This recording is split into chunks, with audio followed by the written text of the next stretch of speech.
शिदोरी आश्रम नेपानी छत्रपती संभाजीनगर या ठिकाणावरून आलेला हा आश्रम जिल्हा अमरावती, तालुका चंदपूर, गाव काकडा, श्री क्षेत्र काटेश्वरम बाबा संस्थानच्या वतीने नवरात्र निमित्त नामाचे 10 अध्यायाचे व्याख्यान करण्याचा आपण प्रयत्न करत आहोत। नामाने वेद निर्माण होतो मित्रांनो, नामाने बोध होतो आणि नामाने अनुसरण होते। आपण सकाळच्या सत्रामध्ये बघितलं की नामाने अनुसरण कसं होते। अनुसरण महत्वाचे, अनुसरण झालं की स्मरण साधते आणि म्हणून पुढच्या 4थ्या भागामध्ये स्मरण कोणाला साधते? ना अनुसरल्याचे स्मरण। जो अनुसरतो त्याला स्मरण घडते, म्हणून अनुसरल्याचा देव,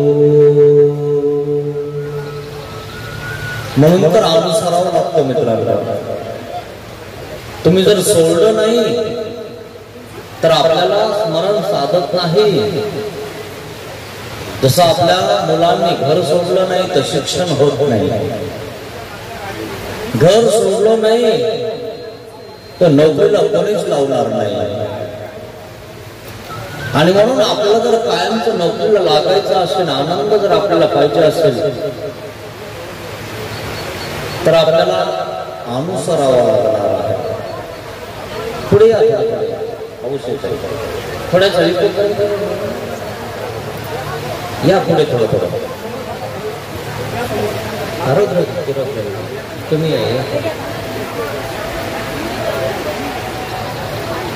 हेलो हेलो माइक चेक, थोडंसं करणार, थोडा कर, जास्त नाही। हेलो हेलो नाही तो साफ झाला। हेलो, दंडवत प्रणाम। हा बस, पावसाने आपलं स्वागतही केलेलं आहे। सर्वज्ञ श्री चक्रधर स्वामी आपल्यावर कृपा बरसवतात। ज्ञानमय अमृत त्याचा वर्षाव देव आपल्यावर करत आहे आणि मेघराजा हे आपल्यावर वर्षाव करत आहे। पण रक्षण करणारा तो श्रीकृष्ण भगवंतच आहे। गोकुळवासियावरही असं संकट आलं होतं आणि म्हणून श्रीकृष्ण भगवंताने सांगितलं, तुम्ही आता इंद्राची पूजा करायची नाही। मग कोणाची करायची नाही? म्हणे गोवर्धनची करायची। म्हणे का? म्हणे गोवर्धन पर्वतावर का आपल्या गायी चरतात? म्हणे पाऊस तर इंद्र पाडतो ना, म्हणून आम्ही त्याची पूजा करतो। मग देवाने यावर सांगितलं की इंद्र ही कोणाच्या अधीन आहे? देवता एकी ऊंचा एकी नीचा, ती तर व्यवस्था आहे, त्याला त्या व्यवस्थेने ते कार्य करावं लागणार आहे। आणि म्हणून तुम्ही जो व्यवस्था करणारा आहे त्याची पूजा करा। आणि म्हणून श्रीकृष्ण भगवंताने गोवर्धनाची पूजा करायला लावली आणि इंद्र रागावला। मुसळधार पाऊस, एकदम जोरदार पाऊस, वारं हे सगळं यायला लागलं। मग आता श्रीकृष्ण भगवंताला आपल्या भक्ताचं रक्षण करणं हे तर अति गरजेचंच आहे। श्रीकृष्ण भगवंताने तो डोंगर उचलला आणि पूर्ण डोंगर करांगोळीवर धारण केला। आणि सगळ्या भक्तांना सांगितलं तुम्ही या डोंगराखाली निघा, डोंगराखाली या. अशा प्रकारे श्रीकृष्ण भगवंताने भक्ताचं संरक्षण केलं. तसंच आपल्याला या ठिकाणी श्री क्षेत्र काटेसूत्रम बाबाही आपलं संरक्षण करणार आहे. म्हणून तर देवाने एवढा मोठा हॉल आपल्यासाठी तयार केलेला आहे. पाऊस आला तरी पाणी लागत नाही, पावसात कृपा बरसत आहे, ज्ञान आपल्यावर बरसत आहे, वरतून पाऊस बरसत आहे, तरी काही टेन्शन नाही. सगळे निश्चळ बसलेले आहेत. पाणी पडून बाजूला नालीनं निघून जाणार आहे, तर तुम्हाला धक्का लागणार नाही. तशी व्यवस्था देवाने आपली केलेली आहे. कारण तुम्ही त्या गोवर्धन श्रीकृष्ण भगवंताच्या श्रीचरणी आहात. आणि म्हणून हाथी के पाव में सबका पाव. एकदा का तुम्ही जर त्या श्रीकृष्ण भगवंताचे श्रीचरण धरले ना, याचे त्याचे धरायची गरज नाही मित्रांनो. सगळे काम तुमच्यावाले तो श्रीकृष्ण भगवंतच करणार. अशा प्रकारे तो श्रीकृष्ण भगवान आपल्याला संरक्षण करतो मित्रांनो.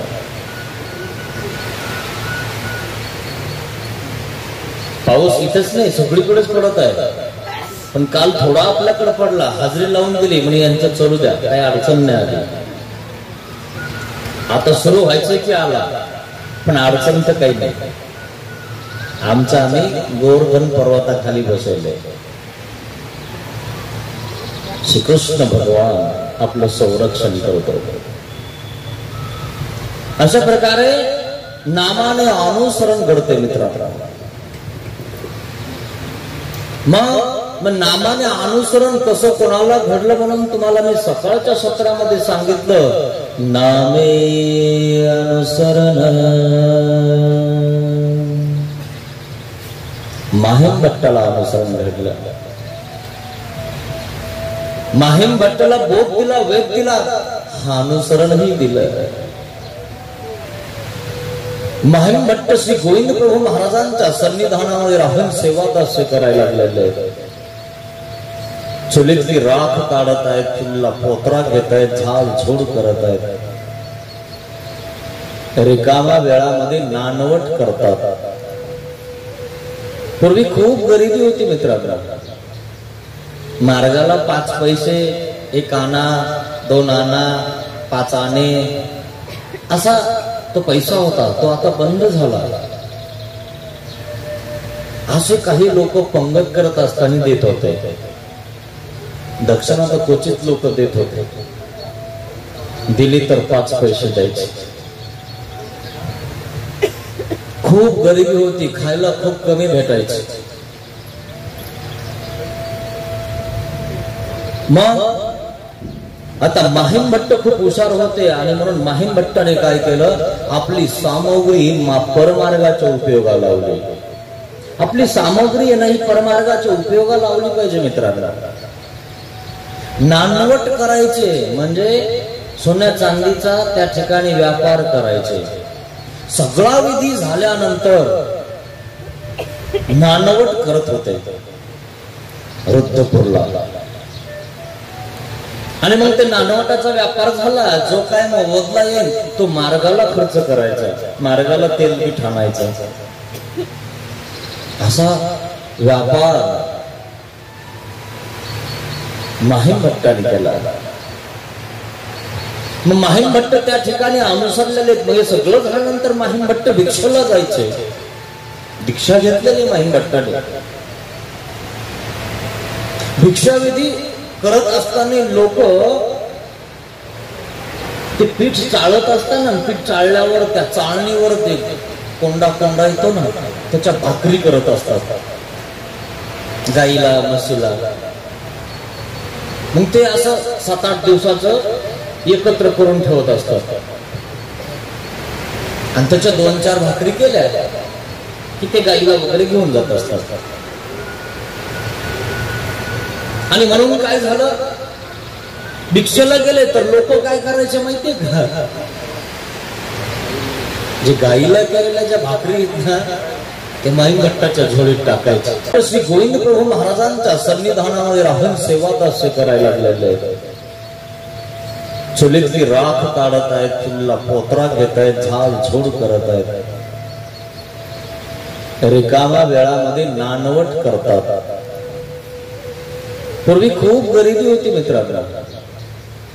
मार्गाला 5 पैसे, 1 आना, 2 आना, 5 आणे असा तो पैसा होता. तो आता बंद झाला. असे काही लोक पंगत करत असताना देत होते. दक्षिणा तर क्वचित लोक देत होते. दिली तर 5 पैसे द्यायचे. खूप गरिबी होती, खायला खूप कमी भेटायचे. मग आता माहीम भट्ट खूप हुशार होते आणि म्हणून माहीम भट्टाने काय केलं, आपली सामग्री परमार्गाच्या उपयोगाला लावली. आपली सामग्री नाही परमार्गाच्या उपयोगाला लावली पाहिजे मित्रांनो. नानवट करायचे म्हणजे सोन्या चांदीचा त्या ठिकाणी व्यापार करायचे. सगळा विधी झाल्यानंतर नानवट करत होते रुद्रपूरला. आणि मग ते नानवटाचा व्यापार झाला. जो काय मोबदला येईल तो मार्गाला खर्च करायचा, मार्गाला तेल पीठ आणायचं. असा व्यापार माहीम भट्टाने केला. मग माहीम भट्ट त्या ठिकाणी अनुसरलेले. म्हणजे सगळं झाल्यानंतर माहीम भट्ट भिक्षेला जायचे. दीक्षा घेतलेली माहीम भट्टाने. भिक्षाविधी करत असताना लोक ते पीठ चाळत असताना, पीठ चाळल्यावर त्या चाळणीवर ते कोंडा कोंडा येतो ना, त्याच्या भाकरी करत असतात गाईला म्हशीला. मग ते असं 7-8 दिवसाचं एकत्र करून ठेवत असतात. आणि त्याच्या 2-4 भाकरी केल्या की ते गाईला वगैरे घेऊन जात असतात. आणि म्हणून काय झालं, भिक्षेला गेले तर लोक काय करायचे माहितीये का, जे गाईला केलेल्या ज्या भाकरी आहेत ना ते माहीम भट्टाच्या झोळीत टाकायचे, त्या कोंड्याच्या. आणि त्या कोंड्याच्या भाकरी भिक्षेमध्ये आल्यानंतर माहीम भट्ट काय खात नव्हते का? नाही, खात होते. विहीर आहे, कापूर विहीर. आतमध्येही राजमठाच्या मागे एक विहीर आहे, बघा तुम्ही तिथं. रुद्रपूर केलं ना तुम्ही, तिथं चारू वारू होय म्हणे. भिक्षा आल्यानंतर श्री गोविंद प्रभू महाराजांना भिक्षा दाखवायचे, झोळी दृष्टपूर करायचे. आणि मग ती झोळी बघितल्यानंतर ते अन्न पवित्र होत होतं. आणि मग त्या विधीजवळ बसायच्या आणि ते खात असायचे. श्री गोविंद प्रभू महाराजांनी बघितलं, अरे कोंड्याच्या भाकरी वाढल्या, पण त्या भाकरी भिक्षेमध्ये आलेल्या आहेत म्हणून एक कण सुद्धा वाया जाऊ देत नव्हते. माहीम भट्ट असे अनुसरले, अशी सेवा केली, असं दास्त केलं. आणि मग एक दिवशी हंस राजाला आंब्यावरून पाठवलं रुद्रपूरला श्री चक्रधर भगवंताने. म्हणे जा रुद्रपूरला जा, तिथं माहीम भट्ट नावाचा एक ब्राह्मण आहे, त्यांना असं सांगा की सर्वज्ञ श्री चक्रधर भगवंताने आपण असं बोलावलं. श्री गोविंद प्रभू महाराजांचं दर्शन घेण्याच्या आधी आमचा निरोप त्यांना सांगा. ठीक आहे.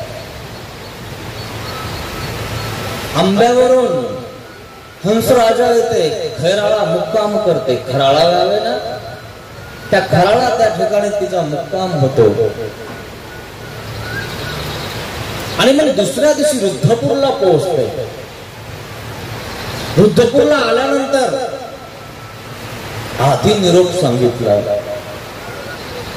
तुम ते गोसावी बोलाविले असे. ठीक आहे. महिम भट्ट उठले, श्री गोविंद प्रभू महाराजाकडे गेले. जी जी माते गोसावी बोलावू पाठविले असे, मेला जाय म्हणे. अरे जा ना, जा त्यांच्याकडे जा, कारण देवाकडनं बोध झालेला आहे. कोणाला? महिम भट्टाला. ते दास्यमोचक, ते दास्यमोचक म्हटल्यानंतर त्या ठिकाणी त्यांना बोध झालेला. पण देवाजवळ यासाठी अनुसरले नाही की आपले संबंधी देवाला त्रास देतील. मग रुद्धपूरला जाऊन दीक्षा घेतली, कारण वैजापूर सराला ते रुद्धपूर खूप लांब आहे. 300-400 किलोमीटरचा अंतर आहे. तिथून इथपर्यंत येऊस तर, माहिती होऊस तर खूप वेळ लागतो. आणि एकदा येऊन गेले की संबंधी थकून जातात. जाऊ द्या म्हणे, ते गेलो तरी येत नाही, ऐकत नाही. गाडी करून गेलो, एवढा खर्च झाला ना, आता काही खरं नाही. एकदा दोनदा ते असे हुंबड मारतात. का मारता माहितीये? ते आपल्या उपयोगात पाहिजे ना, देवाच्या उपयोगात चाललं म्हणे हे. म्हणून दीक्षा कोणी घेऊ देत नाही मित्रांनो. तुम्हाला एवढं मोठं कायासाठी केलंय? त्यांच्या उपयोगात जाण्यासाठी केलेलं आहे. तुम्ही म्हातारपणी त्यांची काठी झाले पाहिजे, त्यांना सांभाळलं पाहिजे, म्हणून तुम्हाला ते सांभाळताय. जीव स्वार्थ करू, जीव स्वार्थी आहे. निरोप पाठवला आणि बस महिम भट्ट निघाले. निघाल्यानंतर खरवंडीस आले. आंब्याहोनी खरवंडी आले. सोबत आहेत हे हंसराजा आहे सगळे. विचारपूस करत आहेत. सर्वज्ञ श्री चक्रधर स्वामी कुठे आहेत? कुठे राज्य करत आहेत? देवाला भेटण्यासाठी महिम भट्ट उतावीळ झालेले आहेत. उतावीळ झालेले आहेत. आणि बस देव येळी मार्गी जात आहेत. येळी माहिती तुम्हाला? भेटीचा वड नगर जिल्ह्यामध्ये हे गाव आहे. बस येळीला पोहोचायचं की असा डोंगर भाग होता, थोडासा टेकड्यावर देव गेलेले आहेत. खरवंडीवरून महिम भट्ट हंसराजा निघाले आणि देवाला शोधत निघाले. म्हणे आमचे देव कुठे इकडे गेले का? इकडे गेले. शोधत आहेत देवाला. देवाला शोधावं लागतं मित्रांनो. शोधत आहेत आणि बस देव वेळीच्या मार्गाने चालले आणि टेकड्यावरून दिसले. तिथूनच दंडवत घातले. येळे मार्गी महिम भट्टा भेटी, भेटीचा वड. त्या ठिकाणी महिम भट्ट गेले. कडकडून भेटले. कडकडून भेटले. आणि मग भेट झाल्यानंतर त्या ठिकाणी समोर बसले आणि चर्चा करायला लागले. अरे तुम्ही संन्यास घेतला? म्हणे हो. इथं का नाही घेतला? आमच्या जवळ नाही घेतला. तेथीच्या मासा येथीच्या दिसा. तिथं महिनाभर तुम्ही जे सेवादास्य केलं, तितकं जर सेवादास्य एक दिवस आमच्याकडे केलं असतं ना, तर महिन्याची बराबरी झाली असती. हो म्हणे महाराज, पण आपणच श्री गोविंद प्रभू महाराज अवतार सांगितला होता आणि म्हणून मी तिथे गेलो. ठीक आहे, चला चांगलंच झालं. अनुसरलंय ना, बस कुठे का होईना. निरोप पाठवला म्हणून लगेच आले की नाही? कारण पहिले गुरु कोण आहे? सर्वज्ञ श्री चक्रधर स्वामी. त्यांच्याकडनं बोध झालेला आहे, त्यांच्याकडनं त्यांनी ऐकलेलं आहे. प्रत्येकाचा गुरु असतो मित्रांनो. गुरुचं आपण ऐकलं पाहिजे. तो तुम्हाला कधी वाईट सांगणार नाही, हिताच सांगणार.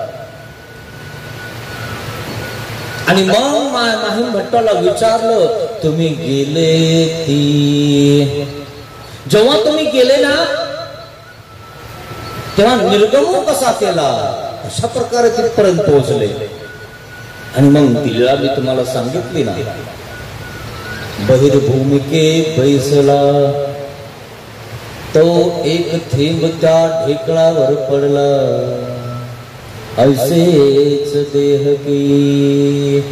तो ढेकूळ जिरून गेला, तशाच प्रकारे देह पण जिरून जाईल. आणि म्हणून मी विचार केला की आपल्याला संन्यास घेतल्याशिवाय गत्यंतर नाहीये, आणि म्हणून मी रुद्रपूरला जाऊन संन्यास घेतला. ठीक आहे. श्री गोविंद प्रभू महाराज त्या ठिकाणी निकणी राज्य करीती, चांगल्या प्रकारे राज्य करताय म्हणे. हो महाराज, श्री गोविंद प्रभू महाराजाकडनं हा प्रसाद आलेला आहे. लाडूचा चुरा आणला होता, लाडू प्रसाद श्री गोविंद प्रभू महाराजांनी पाठवला, बैसानं पाठवला. ते वस्त्र हातात घेतलं, ते लाडू हातात घेतले आणि नमस्कार केला. आणि सर्वत्र श्री चक्रधर स्वामींनी तो प्रसाद घेतला. आणि मग यावर निरूपण केलं सर्वज्ञ श्री चक्रधर स्वामींनी माहीम भट्टाला. आणि माहीम भट्ट सन्निधानामध्ये राहत होते. अशा प्रकारे माहीम भट्टाचं अनुसरण झालेलं आहे. आणि म्हणून अजून कोणाचं अनुसरण झालेलं आहे? अजून कोण अनुसरलेलं आहे? नामे अनुसरण. नामाने अनुसरण होतं मित्रांनो. मग तेच अजून कोणाचं झालेलं आहे? म्हणून पुढे सांगत आहेत, ना डोमे ग्रामी देमाई साची लिळेचे न्याय. डोमेग्राम या ठिकाणी देमाईसा होती, विधवा स्त्री होती. मग विधवा स्त्री काय करते ना? भागवत पुराण ऐकते. भागवत पुराण ऐकायला ती जात होती. मग असं समजलं की सर्वज्ञ श्री चक्रधर स्वामींची या ठिकाणी कथा आहे. देव चांगल्या प्रकारे निरूपण करतात. आणि स्वामीच्या दर्शनाला गेले आणि स्वामीच्या जवळ राहा लागले. देमाईसा सर्वज्ञ श्री चक्रधर स्वामी जवळ राहत होती. आणि साधा पण स्वामींच्या सन्निधानात राहत होती. साधा नावाची एक स्त्री होती. ती स्वामीच्या दर्शनात त्या ठिकाणी आले, स्वामी जवळच राहत होते. एक दिवशी सर्वज्ञ श्री चक्रधर स्वामी म्हणतात, साधे हो, जा तुम्ही गंगेवर स्नान करायला जा. आणि देमाईसा त्याच ठिकाणी बसलेली होती. साधाने आपली परोटली बांधली, कपडे घेतले आणि गंगेच्या दिशेने निघत आहे. दरवाजा लावून घेतला. पण साधाच्या मनामध्ये पण आलं. काय पण आलं? मला देव आंघोळीला पाठवताय आणि देमाईसाला काहीतरी अपूर्व निरूपती, देमाईसाला काहीतरी कथा सांगणार देव. म्हणून तिने आपली परोटली घेतली, बाहेर निघाली, दरवाजा लावून घेतला आणि दरवाजाला कान लावला. देमाईसाला देव काय सांगतात नेमकं आपल्याविषयी? किंवा एखादी आपली मैत्रीण दुसऱ्या मैत्रिणीकडे गेली आणि ती जर म्हणली ना इकडे ये, तर आपण तिकडे जात असतो. ती म्हणते नाही, तिला नको आणू, तूच ये. ती म्हणते बरं, माझ्याविषयीच काहीतरी सांगणार आहे वाटतं. आणि तिनं जर नुसतं असं केलं ना आणि काहीच बोलले नाही आणि जाय आता. मैत्रीण कशी फोडायची हे मैत्रिणीला माहित असतं. नुसतं इकडं बोलवलं, कानाजवळ हात केला आणि पुन्हा जाय म्हणलं. तिनं बघितलं, मला नाही बोलवलं ना, मला नाही सांगितलं ना, मला नाही ऐकू दिलं ना, काय सांगितलं म्हणे तिनं सांग. म्हण तिनं काहीच सांगितलं नाही. नाही, तू खोटं बोलते माझ्यासोबत. हा, तू तिचीच मैत्रीण आहे पण आज माझ्यासोबत आलीस. सांग म्हणे काय सांगितलं. खरंच सांगतो म्हणे, काहीच सांगितलं नाही. हे बघ, सांगते का नाही तर तू माझा आजपासून जमणार नाही, आहे ना असं. काम गोष्टी तसं ती साधा त्या ठिकाणी कान लावून ऐकत आहे. देवाला वाटलं, साधेला असं वाटलं की आता काहीतरी चांगलं निरूपण करते नीला. म्हणून ती ऐकत होती, कान गोष्ट नव्हती ऐकत. पण तुमच्यातले तुमच्यात बघा, नुसतं कानाजवळ जाऊन बोलू द्या, बघा भांडणं झाल्याशिवाय राहणार नाही. माझ्याविषयी सांगितलं असं म्हणे, माझं तिचं जमत नाही ना, ती माझ्यासोबत येत नाही, मी तिला येऊ देत नाही म्हणे, आणि म्हणून तिचं मोह काहीतरी आहे, तुला येऊ द्यायचं नाही म्हणून तुझ्या कानात तिने सांगितलंय. असा प्रकार होऊन जातो. त्या ठिकाणी महादाईसांना साधाने ऐकलं आणि देव देमाईसाला सांगतात, देमाईसा तुम्ही घरा जा, तुम्ही घरी जा.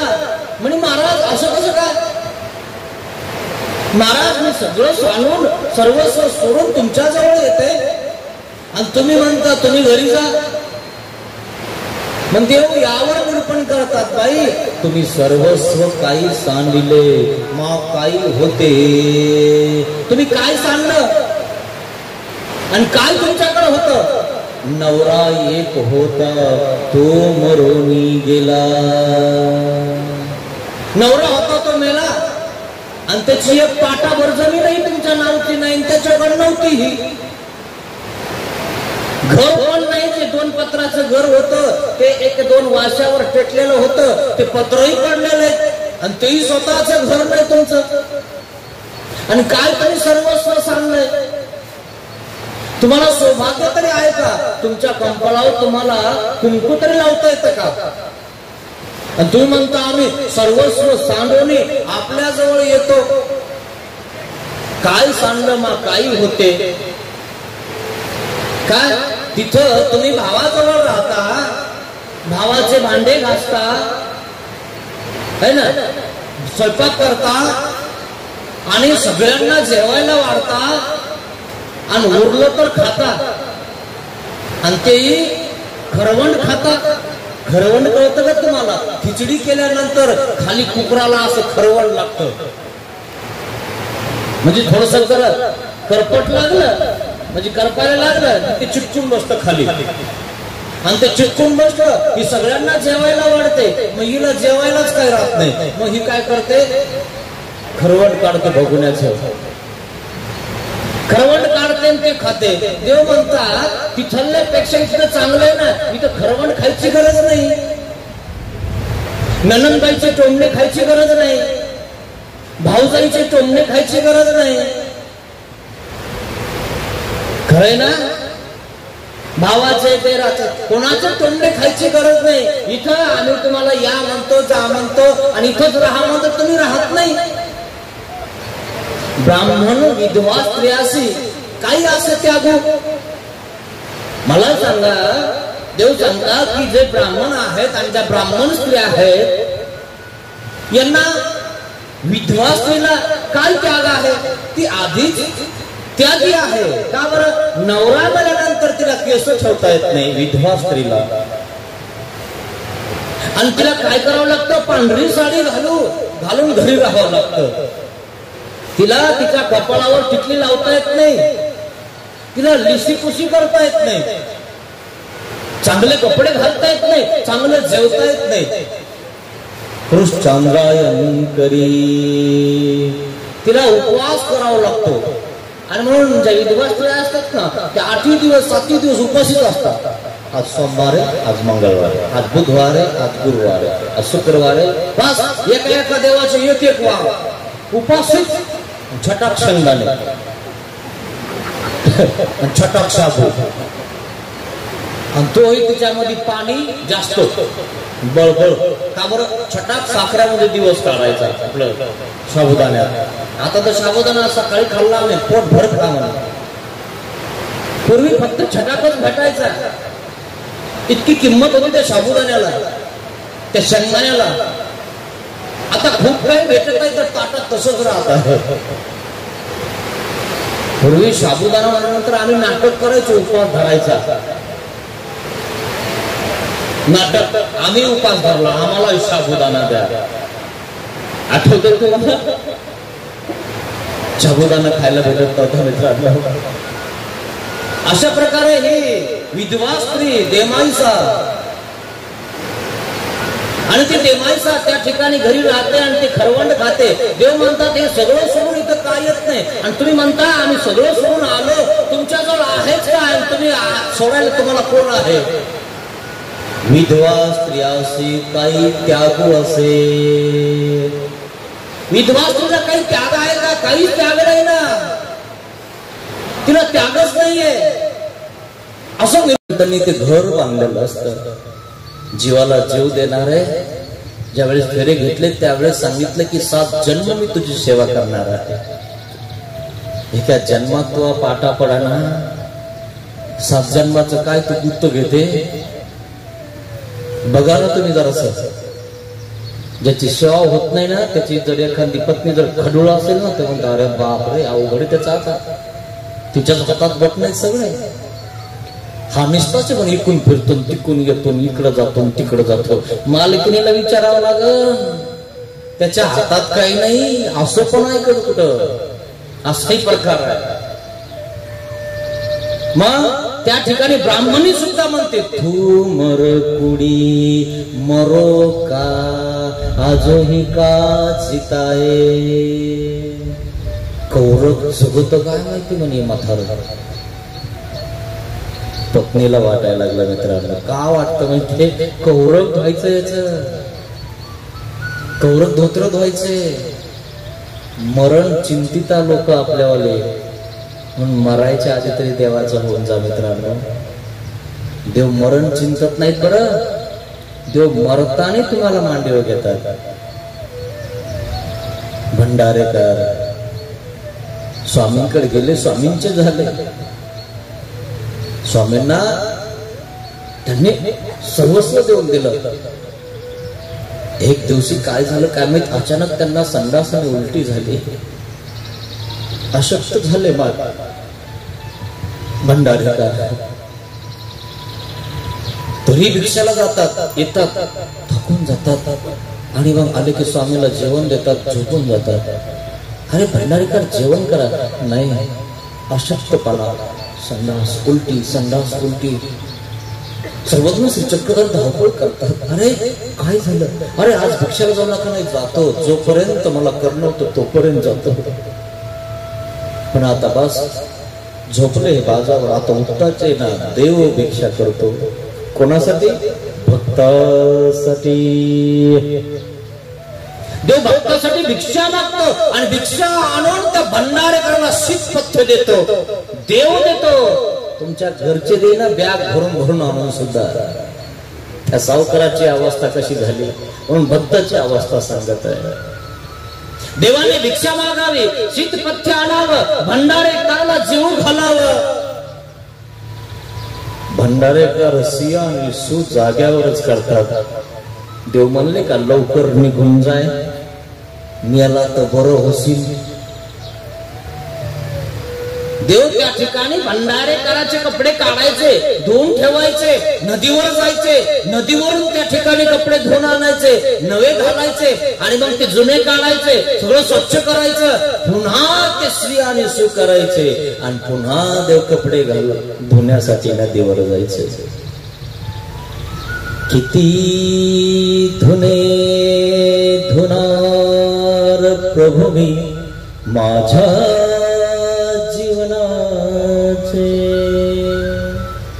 बहुजन्माचे मोळ लागले कर्मा कर्माचे.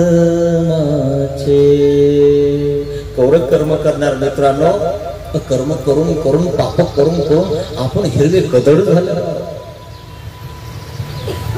देवाने कपडे धुवा, माहितीये देवाला सुद्धा त्या ठिकाणी लोकांनी काढून दिलं. भावेश्वराच्या मंदिरामध्ये सर्वज्ञ श्री चक्रधर स्वामींचं वास्तव्य होतं. नांदेड या ठिकाणी भंडारेकराची सेवा देव करत होते. वास सुटलेला आहे त्या घाणीचा, आणि त्या ठिकाणी काही संन्यासी होते. हो उचलाया बाबाला इथून तिकडे घेऊन जा म्हणे दुसरीकडे, इथं आम्हाला देव धर्म करावा लागतो, वास सोडा म्हणे त्या बाबाने इथं. अरे अरे, देव तर समर्थवादाने काही करू शकत होते, करू शकत नव्हते. ठीक आहे म्हणे तुमचं मंदिर आहे ना, आम्ही दुसरीकडे जातो. तसं म्हातारपणी लेक आपल्याला बंगल्यात ठेवत नाही, बैठकीत ठेवत नाही, मागच्या वाड्यात ठेवता, मागच्या खोलीत ठेवता. पाहुणे रावण्याला आलं की दिसलं नाही पाहिजे. तसं भंडारकरला त्या ठिकाणी काढलं. देव म्हणले ठीक आहे, आम्ही इथून यांना घेऊन जातो. देवाने भंडारकराला उचललं, पाटकुळीवर घेतलं, नंदेटेकाकडे गेले. नांदेडची वेळ आहे मित्र. देवाने उचलावं भक्ताला, पाटकुळीवर घेतलं. शेवटची अवस्था त्या ठिकाणी नेला आणि शिवपत्ते देत आहे.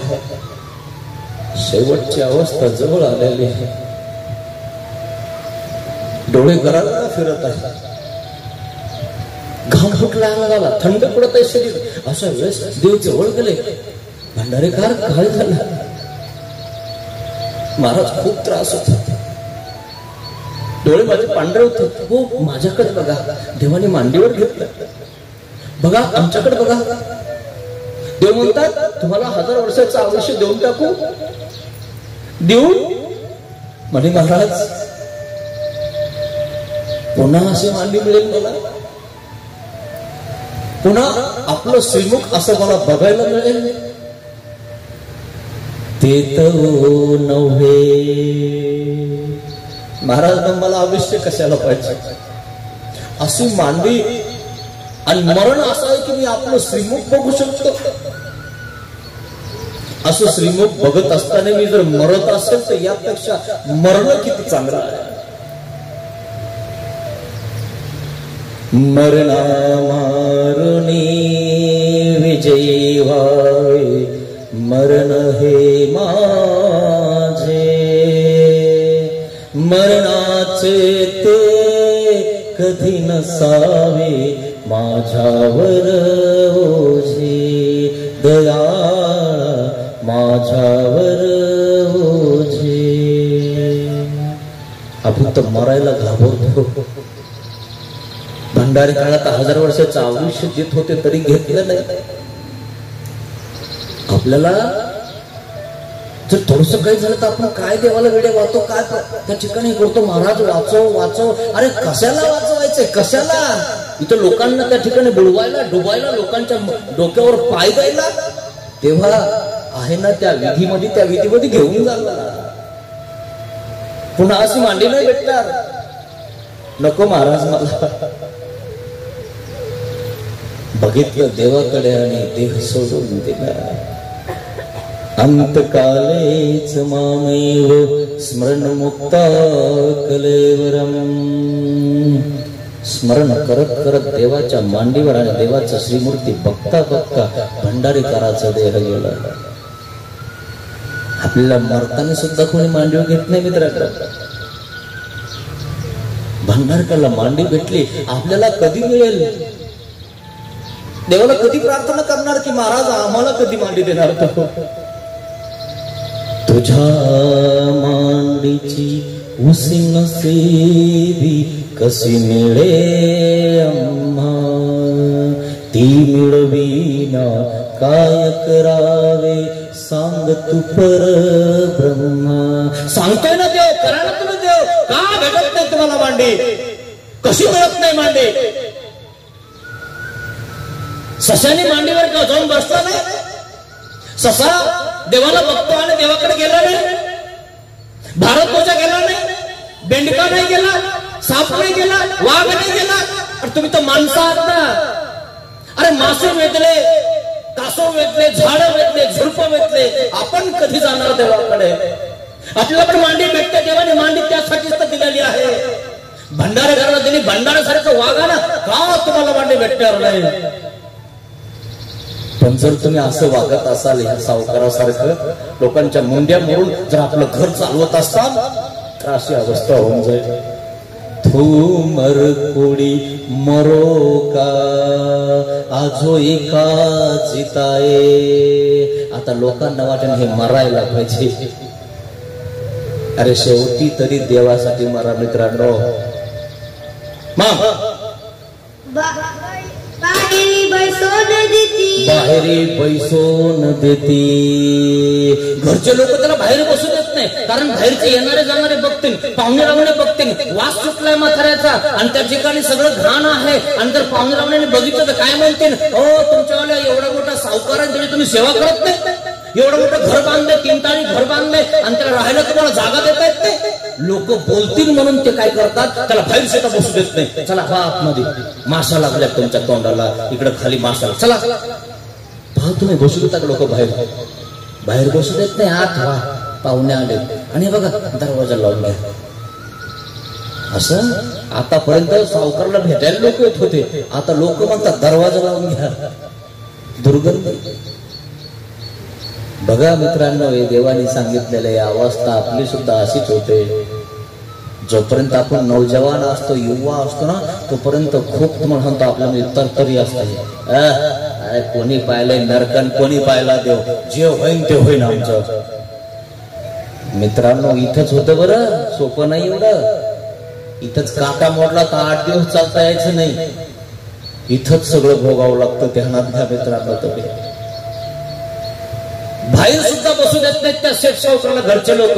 मग माया बहिणी म्हणती, मग त्याच्यावाल्या माया बहिणी लेकी सुद्धा भेटायला येतात. लयच लेक जर प्रेम करत असेल ना तर 8 दिवस राहते. बाई माझ्या बापाचं लय दुःख राहिलं, आणि मग ती काय खायला घेऊन जाते आणि 2-4 दिवस राहते, पण तिलाच करायला लावतं सगळं. तिच्या बाईला करणा, हा एवढं माझ्या भावाने केलंय, एवढं माझ्या बापाने केलंय. हा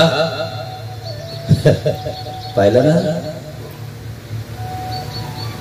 मग माया बहिणी म्हणती धूमर कोडी. आता त्याला असं वाटलं माझी लेक तरी मला जीव लावत असेल, माझ्या लेकीला सुद्धा असं वाटत असेल की मी जिवंत राहिलं पाहिजे.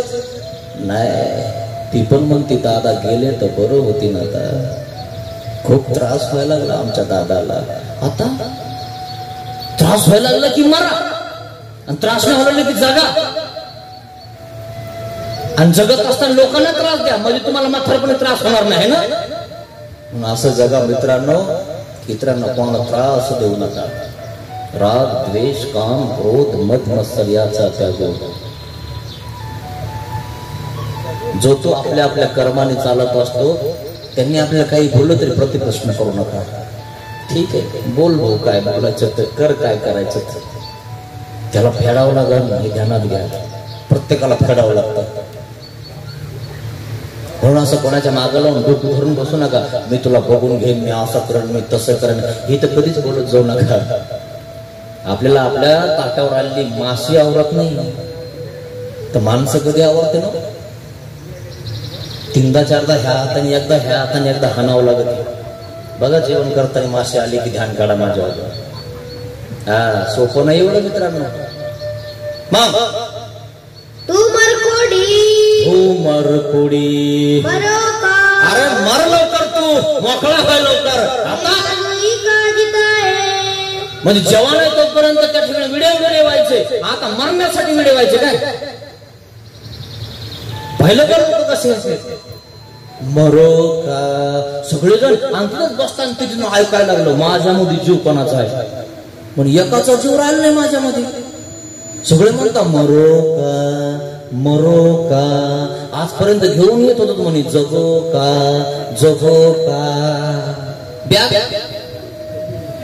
दादा आणलं तर जेवण नाही करत कोणी.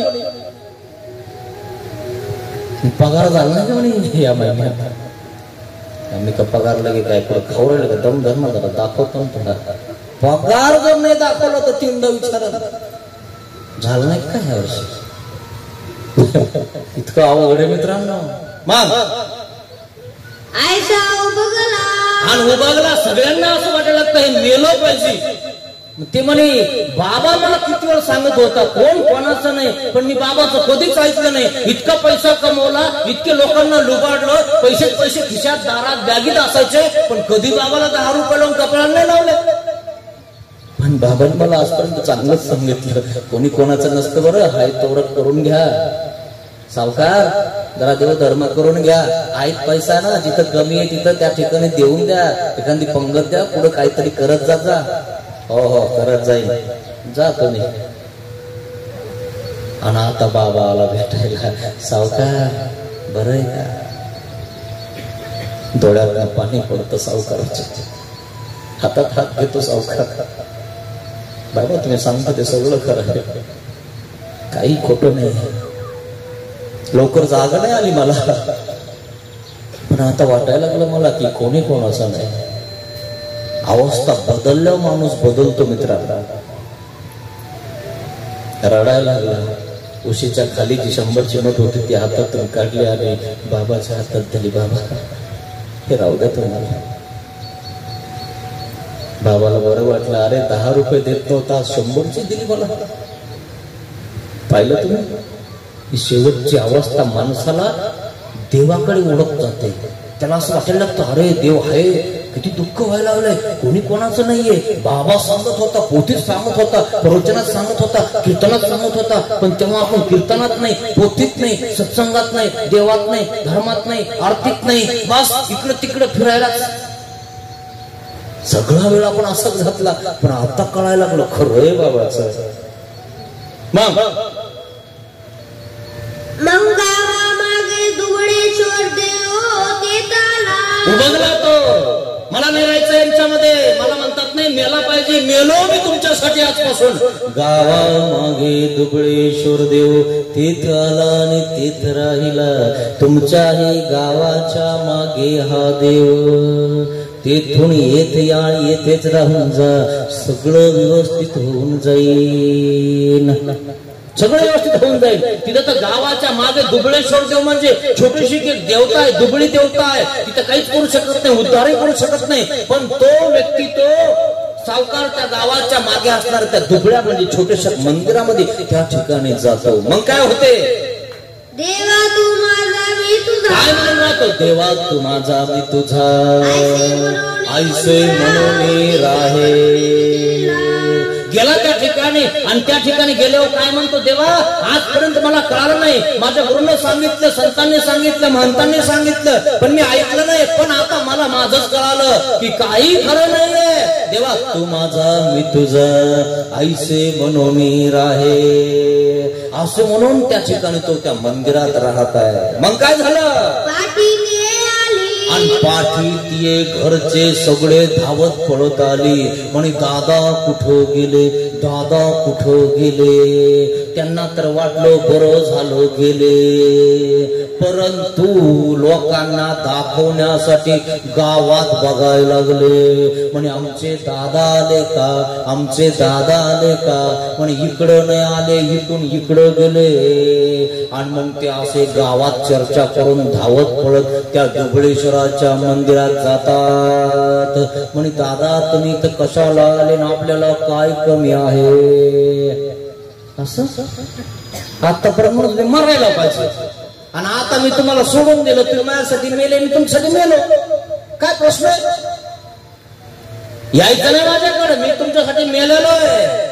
पण नाटक नाही नाही दादा राहायचं नाही तर हा आपण आमके, आपण सावकार, आपण पाटील, आपण तमके, चला घरी. आणि लोक बघायला लागले. अरे म्हणे पोरग इतकं विनंती करतं, बाई इतकी विनंती करते, सगळे न्यायला आले तरी जात नाही म्हणे दादा. दादाला माहितीये ना घरी कसं करताय मला, पण लोकांना दाखवण्यासाठी तिथपर्यंत पोहोचले. नाही राहायला तर बरोबर झालं म्हणे, आता नाही तर येईन पुन्हा घरी. जमलं म्हणे आता राहू दे म्हणे तिकडच. तुम्ही माझी नव्हा, मी तुमचा नव्हे. मग ते म्हणे काय म्हणतात? तुम्ही माझी नव्हा, मी तुमचा नव्हे, ऐसे म्हणून राहे. ऐसे म्हणून त्या मंदिरात राहे. ते गेले मग निघून. जाऊ द्या म्हणे तिकडे, आपल्या दादाला लयच हौश म्हणे, बाबा लोक सब जायची, जाऊ द्या तिकडच. गेला मंदिराचा उसा उसीसा केला. मग गावाने खापरे भरून अन्न ठेवी. मग आता त्या ठिकाणी गावाच्या बाहेर ते त्या ठिकाणी ते मंदिर आहे, त्याच्या त्या ठिकाणी चौकटीला त्याने उसं लावलेलं आहे आणि त्या ठिकाणी तो झोपलेला आहे. आणि गावातल्या बाया शेतामध्ये ते घेऊन जातात ना भाकरी कोरड्यास वगैरे जे आहे ते भाजी वगैरे. आणि मग त्यांनी ते बघितलं म्हणे कोण आहे म्हणे या मंदिरामध्ये इथं झोपलंय. काय माहिती म्हणे कोण आहे. मग अरे म्हणे भाकर पाणी काय आहे का नाही म्हणे. मग ते जाऊन बघतात त्या बाया, ती दुर्डी खाली ठेवतात, बघतात अरे म्हणे याचं तर कोणा काहीच सोय नाही. मग त्या बाया त्या दुर्डीतल्या भाकर भाजी काढतात आणि त्याला ठेवतात. आणि कोणी एक जण काय करतं माहितीये, त्याच्या घरी गाडगं फुटलेलं असतं आणि ते अर्ध फुटलेलं असतं. मग ते अर्ध खापराचं गाडगं तिथे नेऊन ठेवतात. मग त्याच्यामध्ये काही बाया वरण टाकतात, भाजी टाकतात, चपात्या देतात, कोणी फुलके देतात. 100 बडकर